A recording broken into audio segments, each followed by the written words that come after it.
Oui, bonjour. Aujourd'hui, nous allons voir les 10 formules essentielles pour les professionnels des chiffres. Alors, quelles sont les 10 formules Excel que vous devez connaître et maîtriser? Ok, c'est parti.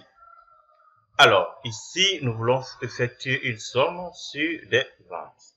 Donc, la somme. Donc, égale à la somme de toute cette plage. Je ferme la parenthèse de ma formule, je valide par la touche Entrée. Et j'obtiens ce résultat. Alors, ici, dans cette plage, il y a une valeur. Cette valeur est une valeur d'erreur. Donc, la somme ne peut pas reconnaître cette valeur d'erreur pour pouvoir additionner tous ces nombres. Alors, comment faire pour dire Excel, même s'il y a une valeur d'erreur, d'additionner automatiquement ou additionner quand même toutes les autres valeurs? Alors, c'est la fonction agrégat. La fonction agrégat permet de faire la somme, non seulement la somme, et d'ignorer aussi les non-valeurs. Donc, on va faire agrégat.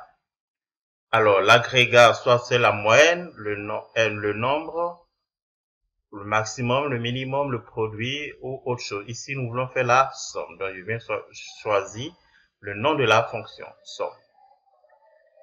Par la suite, je vais demander à l'agrégat d'ignorer soit les lignes masquées, ignorer rien, ignorer les lignes masquées, ignorer les valeurs d'erreur.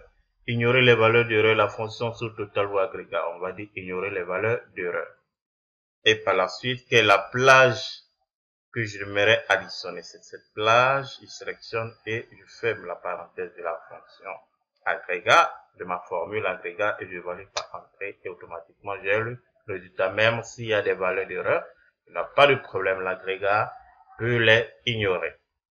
Alors ici, imaginons que j'aimerais avoir la somme des ventes de Julie. Donc je vais trier ici, je vais trier, filtrer au moins, je vais filtrer toutes les ventes de Julie. Ok, et je vais voir quel est le montant total des ventes de Julie. Ici, on peut se dire qu'il n'y a plus de valeur d'erreur, donc on laisse comme ça. Alors, ici, la somme ne donne pas la somme des ventes de Julie. Agrégat ne donne pas le montant total des ventes de Julie. Alors, pour savoir, il faut utiliser la formule sous-total qui donne un sous-total d'un élément filtré. Dans le sous-total, ici, je vais faire la somme, donc je cherche le nom de la fonction somme, point virgule et la plage de la somme et bingo, j'ai le total des ventes de Julie. Je peux également chercher le total de ventes de Paul, par exemple, dont le sous-total donne un sous-total d'un élément filtré. Par contre, la somme ne donne pas le sous-total d'un élément filtré, l'agrégat non plus. Donc, le sous-total donne la somme d'un élément filtré. Ici, nous voulons déterminer la somme des ventes de chaque vendeur. Alors, quel est le montant total de ventes de Julie, de Paul et de Pierre? Et quelles sont les ventes supérieures ou égales à 2500 pour Julie, Paul et Pierre? Alors ici, nous voulons faire la somme avec une condition. Donc, on va dire somme si avec une condition. Somme si. Alors, somme si. Alors, on va dire la plage. La plage de notre critère, c'est le vendeur. Ça va être un vendeur. Alors, si c'est un vendeur, quel vendeur? Ça doit être Julie. Et si c'est Julie, fais-nous la somme de ses ventes. Je ferme la parenthèse de ma formule, je ne valide pas entrer. Alors, je vais tirer la formule, mais il faut que je dois figer ma plage.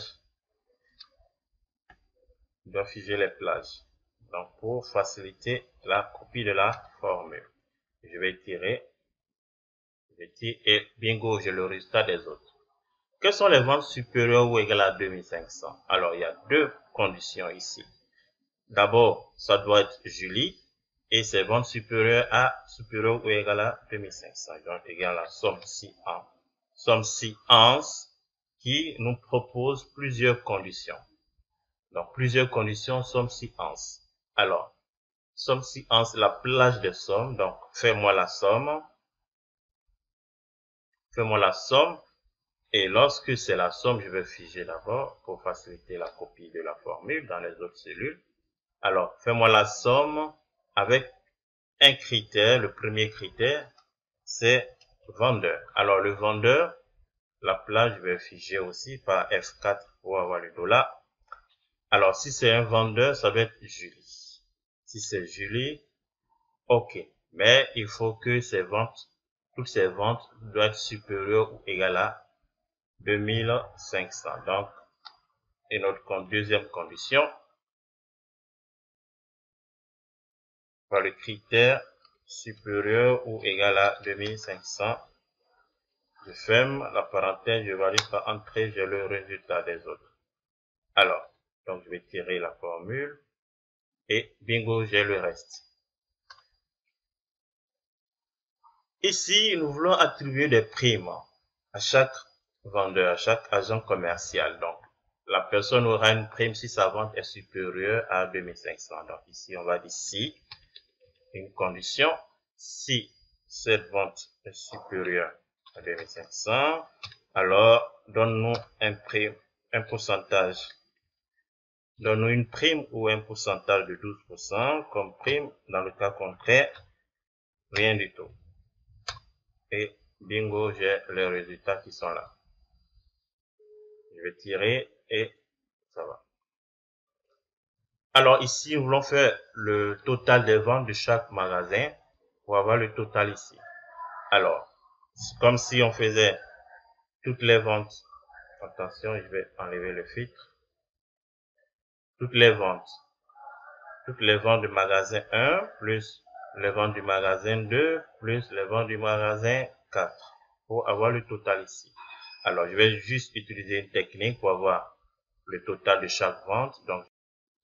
Donc, je vais faire la somme de chaque magasin et les additionner. Donc, je vais me placer à la cellule I16. Place là pour faire la somme de tout ça. Donc, sur le premier magasin, je vais maintenir la touche Shift et je sélectionne les autres et je fais la somme. Je sélectionne et je vais sélectionner au maximum de lignes parce que les onglets, les tableaux de magasin n'ont pas le même nombre de lignes. Et je ferme la parenthèse de ma formule, je vais aller par entrée, j'ai le résultat sur chaque magasin. Donc ici, j'ai le résultat là, j'ai le résultat là. Maintenant, je peux les additionner. Donc magasin 1 plus le magasin 2 plus le magasin 3, 4 au moins, et j'ai le résultat ici. Alors s'il y a une nouvelle vente, un nouveau magasin qui vient s'ajouter, je suis obligé de reprendre encore la formule. Alors donc je vais montrer une technique plus simple. Donc je dis égal à la somme. Sélectionnez le premier magasin, je tire pour avoir plus de lignes. OK. Après, je maintiens la touche Shift et je sélectionne le dernier magasin. Donc, ça fait le magasin 1 jusqu'à magasin 4. Et je ferme la parenthèse, je valide par entrée. Et j'ai le même résultat. Alors, s'il y a un nouveau magasin qui va venir s'ajouter, je vais afficher le magasin qui est là. Je vais l'afficher ici, je vais l'ajouter. Automatiquement, on aura un autre résultat. Donc, je vais le déplacer, le mettre ici, donc magasin 3. Et voyons, le résultat a changé. Alors ici, nous voulons voir le total de chaque élément, le total de ça, le total de ça. Alors comment faire rapidement un total de, c'est-à-dire je vais faire le total de ça, donc la somme de ça, la somme de ça. Alors comment je peux faire? Je vais d'abord sélectionner la plage et je vais sélectionner les cellules vides, F5 pour atteindre une sélection de cellules ou de formules, de cellules vides.